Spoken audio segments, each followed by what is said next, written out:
Hi, I'm Beth. If you're new around here, you should know one thing, and that is that I read a lot. Also, I don't do this for my job, not even as a side hustle. I actually have a full-time job in graphic design and communications. All that being said, I actually put down books that I don't like. I go a little slower with the ones that I'm enjoying because I'm not reading to just hit a number on Goodreads. In fact, this year my Goodreads goal was 5 books because I just want to rebel against that system. I don't read every single day, but I still read a lot of books. No matter how many books you read or what pace you read at, if you are reading, you are winning. So for this week's vlog, I decided to give you a pretty realistic look at a typical week for me and how my reading goes. So in 5 days, I'm going to try to find as many 5-star books as I can. My average is generally 2 to 3 books a week, so I feel like that's a pretty reasonable expectation for this video. Without further ado, let's jump into the vlog, and I'll see you at the end for my final thoughts and the results of my 5 days of reading.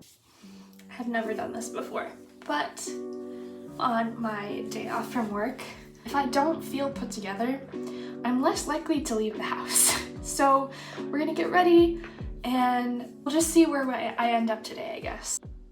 I filmed clips this morning where I had put together a TBR with a theme. When I had finished that, I realized I would rather read the books that I want to read and struggle to find a 5-star book than to just read a bunch of books that I don't want to be reading right now. In case you couldn't tell, I have never put on makeup on camera before, and it's definitely a weird experience. Felt good might delete vibes. Apparently this is a good way to just get the wiggles out and talk a lot. This is not a makeup tutorial. This is a reading vlog. My potential destinations today are the library because I have some books to return. I don't have any to pick up. It kind of feels like a wasted trip. I could just put it in a Dropbox on my work day.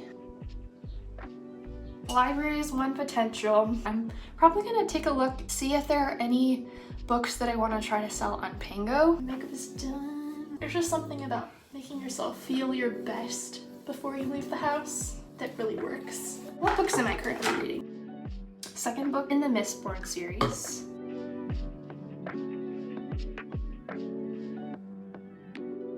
$125 pages in. I like it, I don't love it. It's kind of weird. There's like some body snatching stuff happening right now. I feel like it's a spoiler, but you have no idea what that means, so we're probably okay. We could probably still be friends. The other 2 books are Sense and Sensibility by Jane Austen and Have I Told You This Already? Have I told you this before? The author's name and the title have escaped me for that particular book. That one is a memoir about this woman's experience growing up without her mom when she was still a young girl. Her mom died of bone cancer. Before her mom left, she put together these boxes of gifts and notes to be opened on special occasions. She had one for their birthdays up to a certain age. She had a box for their engagement, a box for their first baby. All of these life milestones that she wouldn't get to be there for, she left these gifts and notes. And she spent a lot of her last months when she was like still in physically okay shape working on those. And so we're reading the daughter's perspective as she like grows up and hits those milestones and opens those gifts and, you know, like what her mom said in the note. So it's really sad and moving. If I look back over the books that I have given 5 stars, not just recently, but like over the years, they generally tend to be either classics or biographies. Like there's a very high chance if it's a classic book or heartfelt autobiography, then I will like it. Original formula, baby. They just brought it back. It's no disrespect to vegan products. Original formula actually keeps your lips moisturized. I have some toothpaste on my shirt, so that's gonna have to change. Does anyone else have this problem? I think my first destination is going to be getting some coffee. A little bit of avocado mayo and some turmeric in here. A bit of shredded chicken and some fresh kale, some green onion, and I will have a chicken salad sandwich on my freshly toasted sourdough. Kind of giving a girl lunch vibe, but I'm a girl and this is lunch. Now that I've had lunch, I'm gonna go sit in a coffee shop, crack open this book.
That was a total win. I felt so relaxed, and the croissant with pistachio butter and the coffee was really good. Don't really feel like going home yet. Should I go to the library and return the books? I think that's what I'm gonna do. Before I run in there and return my books, I'm going to give you a quick review. The first one is going to be for The It Girl by Ruth Ware. I'm so glad I picked this up on Book Mama's recommendation. If you're looking for something that you can just tear through in a day or two, I recommend checking out her channel. This story centers around students at Oxford, and one of them is killed. They believe that the right person has been sent to prison, but then some things come out after his death that implicate that perhaps he wasn't the person who did it. Our main character, she is newly pregnant and she is dealing with all of the unknowns with that, as well as what had happened, what she had seen just coming back up again because she's realizing maybe it's not all over yet. Highly unputdownable. Lately, instead of putting my page tabs in as like the whole sheet of them as a bookmark, I just put in one color on the inside cover so I don't have to like catch it because it falls out. It's not the best bookmark. I'm gonna see if there's any of these worth reading aloud. I'm not seeing anything that's like readable without giving away something. This one is ready to return, but anyways, I loved it. I think I gave it 4 stars. Everyone on This Train is a Suspect by Benjamin Stevenson. This is the sequel to Everyone in My Family Has Killed Someone. I like this one as much. It definitely doesn't have the drama and the intrigue that the first book did. Everyone is still in a contained space, but like they go outside of the train at points. It doesn't feel as much like a locked room mystery as the first book did. There was a whole page of suspects at the beginning of the book, which I tabbed so that if I wanted to look back on them, I could. I never did. 7 riders board a train. At the end of the line, 5 will leave it alive. 1 will be in cuffs. Body count, 9. Bit lower than last time. And me, I don't kill anybody this time around. Let's get started. Again. Yeah, Ernest. It was as if he was agreeing that my name was, in fact, what it was. He glanced around the carriage, muttering. His sentences had a way of cascading over one another, the oven between thought and speech undercooking everything. He spoke in first drafts. And then this line, the passion to organize anything, let alone be the president of a global fan club, dissolves like sugar in water after you turn 25. Sad, but true. My therapist gave me a name for it, survivor's guilt. You don't really see it that much in Golden Age mystery novels. The protagonists finish one book and then live in stasis before it all just starts again on page 1 of the next.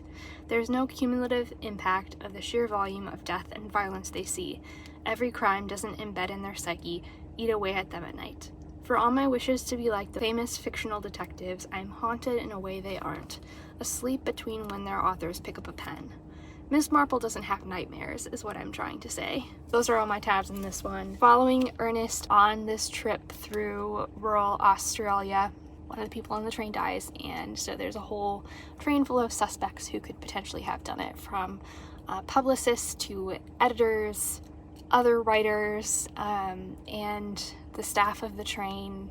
You know, like there's a whole cast of suspects to deal with. Ernest is on the hook for his next book, but he can only write when something happens, and so he's also suspected of being the culprit because he needed motivation to write his next book. So they think, well, maybe you did it.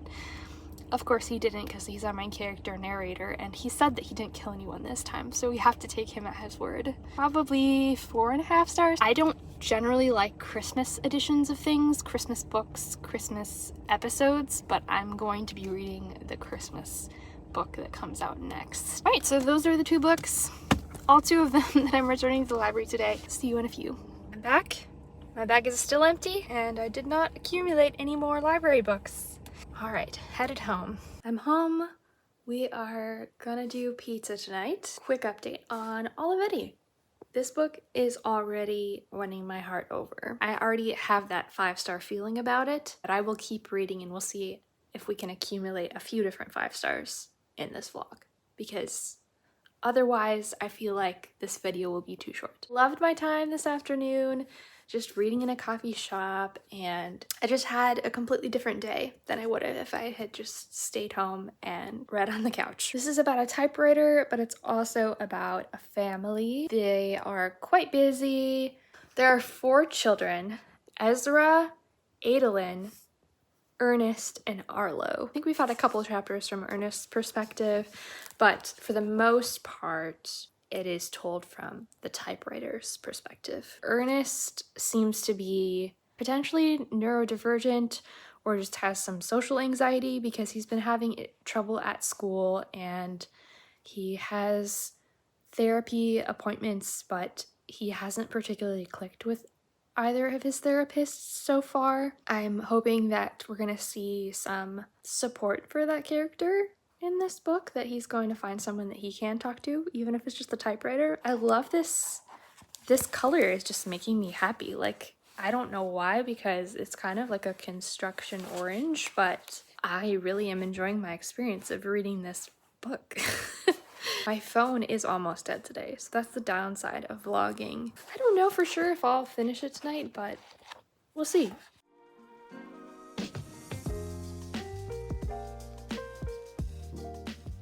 Finished this book last night, and it is definitely a 5-star. It has a lot of difficult themes. There's a lot of double meaning in this book that maybe won't sink in if you are not an adult, but it also is a children's book. It is a middle grade book, and I think that the aspects of friendship, there's a little tiny bit of suspense in here, and family relationships, that's another theme. I know it might be going too far to assume that someone who uses the word inconceivable in a book is a fan of The Princess Bride, but I have strong suspicion. Also, she referred to a character as Shop Girl, so I think she also likes You've Got Mail, which is one of my favorite movies. So I thought those were kind of cute little features, and it's neat that it got blurbed by Tom Hanks after all that, because he is, of course, the male lead in You've Got Mail. It's one of those books that if you don't love it, you should give it to someone else, because the chances are they will. So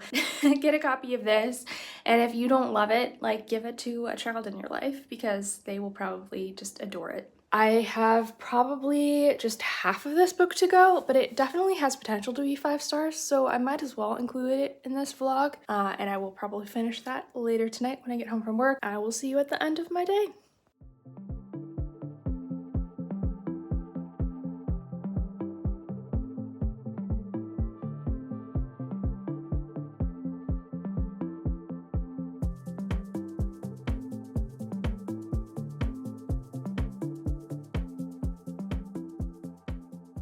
For a quick synopsis of this book, I am so close to the end of it, but basically, what if a reality TV show about dating was suddenly turned into a survival show? That's basically what happened in this book.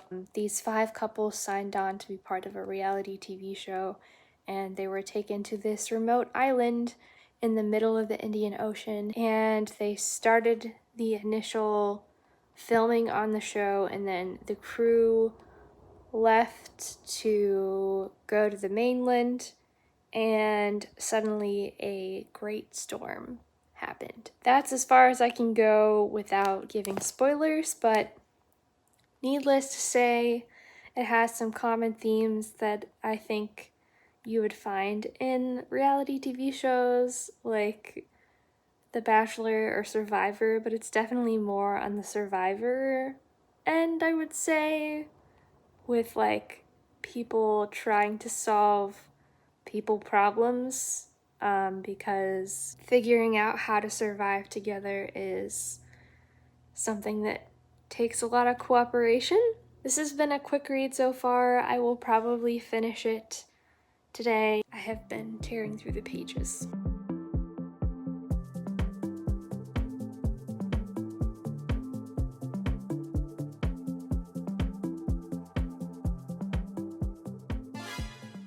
It's been a long week and it's only Thursday, but I am returning One Perfect Couple by Ruth Ware.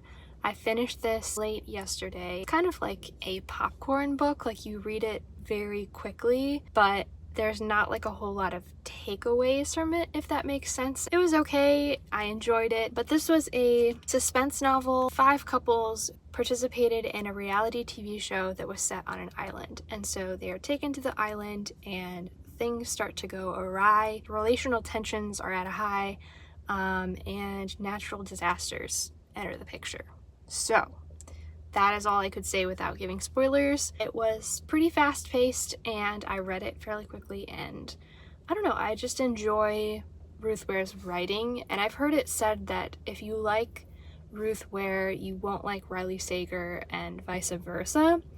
So I have kind of been on the fence about trying Riley Sager because I do enjoy Ruth Ware. Let me know what you think about that take. I'm just really glad to be out of the house because today has been a very jam-packed work day. I feel like I have been stuck at my desk for just hours on end and barely took a break to just shovel in some kale and chickpeas and keep going. So I did start a book last night before going to sleep, and that was Enchantment of Ravens by Margaret Rogerson, and so far I'm enjoying that one. We got some evil fae and main character who has a gift for capturing what their illusions look like their external masks as fae, because they want to be perceived as beautiful, but really on the inside they're quite scary and ugly. So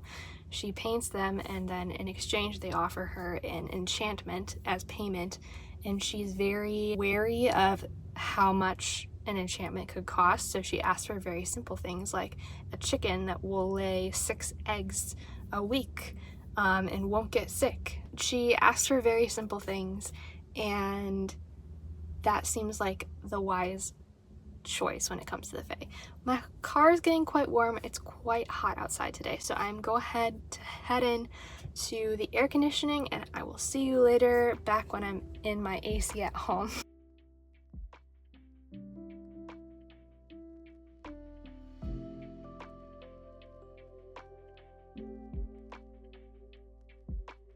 I think one of the things that makes this book so special is the way that Genevieve took the gifts that her mom gave her and the letters that her mom gave her and made it a gift to the reader. There's a lot here. If you have a good or bad relationship with your own mom, you will have some reflections to take with you.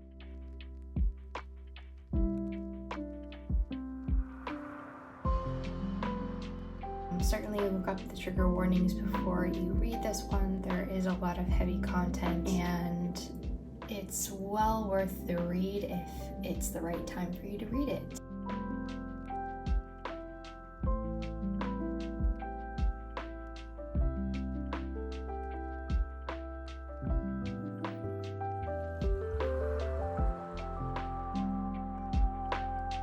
It's the end of the week. and I've completed my 5 days of reading, which, by the way, worked out to be more like 4 days of reading because on day 5, I mostly watched Netflix. I'm not gonna let you down! You taking a break right now? I wouldn't call that a reading slump by any means. That's how my regular reading life goes sometimes. I discovered 2 5-star books this week. If you only decide to give one of them a try, I would recommend reading Olivetti. I don't know what the next week of reading holds, but I've definitely got some plans for the month of July. So if you want to stick around and see how that month pans out for me, go ahead and hit the subscribe button. Meanwhile, I would love to hear from you if you read anything good, sad, funny, or 5 stars this week. Let me know in the comments. I would love to know what great books you've been picking up this summer, and I hope to see you in another video soon.